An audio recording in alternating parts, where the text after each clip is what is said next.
নমস্কার, আপনারা দেখছেন রিপাবলিক বাংলা ফেসবুক পেজ এবং ইউটিউব চ্যানেল। আমি বিট্টু রায়চৌধুরী। রাজ্য রাজনীতির খবরের পাশাপাশি বিধানসভা এবং নির্বাচন কমিশন সংক্রান্ত খবর নিয়ে প্রতিবার আপনাদের সামনে আজও হাজির হচ্ছি।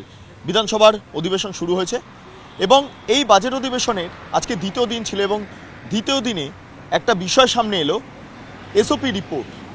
100 দিনের টাকা নিয়ে জল্পনা তুঙ্গে। মূলত বিরোধীদের তরফে অভিযোগ করা হচ্ছে 100 দিনের টাকায় বিপুল দুর্নীতি হয়েছে, সেই কারণে টাকা আটকে দেওয়া হয়েছে। অন্যদিকে দাঁড়িয়ে মুখ্যমন্ত্রী মমতা বন্দ্যোপাধ্যায় রেড রোডের যেই ধর্ণা মঞ্চ সেখান থেকে ঘোষণা করেছেন আগামী 21 তারিখের মধ্যে 100 দিনের টাকা দেওয়া হবে এবং সেটা রাজ্য নিজের থেকে দেবে। যেটা জানা যাচ্ছে এই মর্মে রাজ্য প্রায় 7,000 কোটি টাকা আবার ধার করছে। অন্যদিকে দাঁড়িয়ে অভিষেক বন্দ্যোপাধ্যায় 100 দিনের টাকার চেয়ে মূলত রাজভবনের সামনে 144 ধারার অভ্যন্তরে তিনি দীর্ঘদিন ধরে অবস্থান করেছেন এবং তার পাশাপাশি দিল্লিও গিয়েছেন। এবং মমতা বন্দ্যোপাধ্যায়ও মূলত এই যে বকেয়া টাকা বা এই সমস্ত বিষয়গুলোকে সামনে রেখে বিধানসভার অভ্যন্তরে ক্ষোভ পোষণ করেছেন। তারা বিধানসভার অভ্যন্তরে ধর্ণাও দেখিয়েছেন বি.আর. আম্বেদকরের মূর্তি পাদদেশে। এত জল্পনা, এই জল্পনার মধ্যে কেন্দ্র সরকার টাকা পাঠাচ্ছে না, কারণ 100 দিনের কাজের টাকার কোনো হিসেব নেই। টাকাগুলো নয়ছয় হয়েছে এমনটা অভিযোগ করছে বিজেপি পরিষদীয় দল। এর মধ্যে মুখ্যমন্ত্রী যে ঘোষণা করেছেন যে আগামী 21শে ফেব্রুয়ারির মধ্যে 100 দিনের টাকা পরিবারগুলোকে দেওয়া হবে, অর্থাৎ এক্ষেত্রে দাঁড়িয়ে প্রশ্ন উঠছে যে এই যে টাকা দেওয়া হচ্ছে তার ক্ষেত্রে সরকার কি কি বিষয় বিশেষভাবে নজরে রাখছে। গতকাল নবান্নে একটা মিটিং হয়েছিল, সেখানে মুখ্য সচিব ছিলেন এবং সেই ভিডিও কনফারেন্সের মাধ্যমে মূলত যে কিছু নির্দেশিকা দেওয়া হয়েছিল সেই এসওপি নির্দেশিকা আমাদের কাছে এই মুহূর্তে এসে পৌঁছেছে এবং সেখানে যে বিষয়গুলো উল্লেখ রয়েছে তাতে খুব গুরুত্বপূর্ণভাবে দেখা যাচ্ছে 100 দিনের টাকা সংক্রান্ত বিষয় নিয়ে যে ভুয়ো ব্যাংকের বা ভুয়ো অ্যাকাউন্টের যেই হদিশ ইতিমধ্যে বিরোধী দলের তরফে দেওয়া হচ্ছিল তা কার্যত সরকার মেনেই নিল।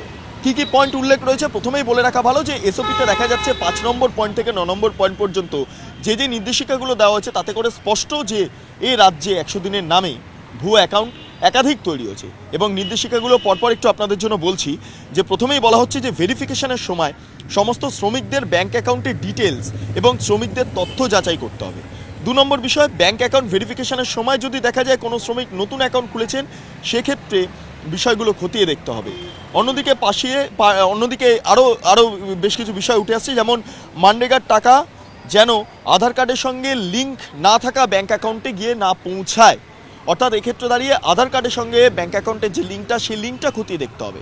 ভুয়ো অ্যাকাউন্ট যেগুলো আছে সেগুলো চিহ্নিত করতে হবে, অর্থাৎ বুঝিয়ে দিল সরকার পক্ষ যে ভুয়ো অ্যাকাউন্ট রয়েছে এবং সেগুলো চিহ্নিত করতে হবে। আজকে রাজ্যের বিরোধী দলনেতা শুভেন্দু অধিকারী ক্যাগ নিয়ে বেশ কিছু মন্তব্য করেন। বিধানসভার অভ্যন্তরে একটি মুলতবি প্রস্তাব বিজেপির তরফে আনা হয়, সেই মুলতবি প্রস্তাব পাঠ করতে দেওয়া হয় না এবং আলোচনাও করতে দেওয়া হয় না। তারপর বিজেপি পরিষদীয় দলের তরফে বিধানসভার অভ্যন্তরে এবং বাইরে বিক্ষোভ দেখানো হয় এবং তারপর শুভেন্দু অধিকারী বিরোধী দলনেতা তিনি প্রেস কনফারেন্স করেন।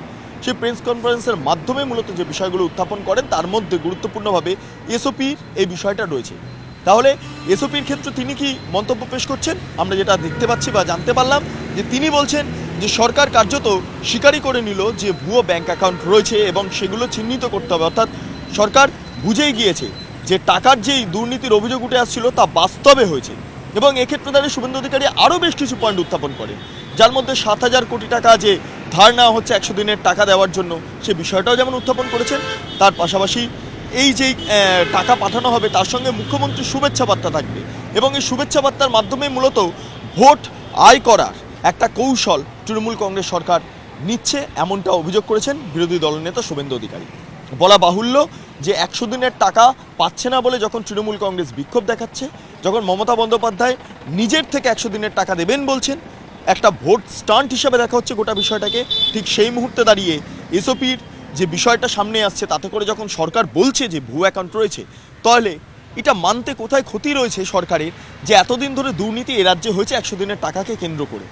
এবং এইটাই মূলত বিরোধীদের প্রশ্ন, আর কবে সরকার মানবে যে এই ধরনের দুর্নীতি ঘটেছে এবং সেই দুর্নীতিগুলো সমাধান করতে হবে।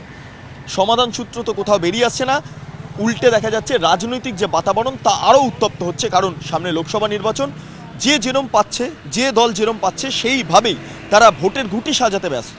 এবং এক্ষেত্রে দাঁড়িয়ে মুখ্যমন্ত্রীর বড় ঘোষণা 100 দিনের টাকা দেওয়া, অর্থাৎ এটা গুরুত্বপূর্ণভাবে ভোট ব্যাংকে কাজে লাগবে তা মনে করছে সংশ্লিষ্ট মহল। নওশাদ সিদ্দিকী তারা বক্তব্য রাখছেন যে 100 দিনের টাকা সংক্রান্ত বিষয় নিয়ে কেন্দ্রীয় এজেন্সি তদন্ত করলেও সেই অর্থে কোনো সদর্থক বিষয় সামনে আসছে না, অর্থাৎ কেন্দ্রীয় এজেন্সির বিরুদ্ধেও একাধিকবার ক্ষোভ পোষণ করেছেন বিজেপি বিধায়করা, যার মধ্যে অগ্নিমিত্রা পলও রয়েছেন। অন্যদিকে তৃণমূল কংগ্রেস বলছে যে এই যে তদন্তকারী সংস্থাগুলো তৎপরতা দেখা যাচ্ছে তা বিরোধী দলনেতার নির্দেশেই হচ্ছে। প্রসঙ্গত বলে রাখা ভালো, গতকাল শুভেন্দু অধিকারী দিল্লিতে গিয়েছিলেন। সেখানে গিয়ে কেন্দ্রীয় অর্থমন্ত্রী, তার পাশাপাশি উপরাষ্ট্রপতি এবং কেন্দ্রীয় স্বরাষ্ট্রমন্ত্রীর সঙ্গে দেখা করেন এবং সেই দেখা হওয়াটাই তৃণমূল কংগ্রেস মনে করছে যে রীতিমতো সুপারি দিয়ে এসেছেন যাতে করে তদন্ত হয়। সেই কারণে আজকে সকাল থেকে ইডির তৎপরতা দেখা যাচ্ছে। 100 দিনের টাকা সংক্রান্ত বিষয় নিয়ে ইডির তরফে ইতিমধ্যে তৎপরতা দেখা গিয়েছে।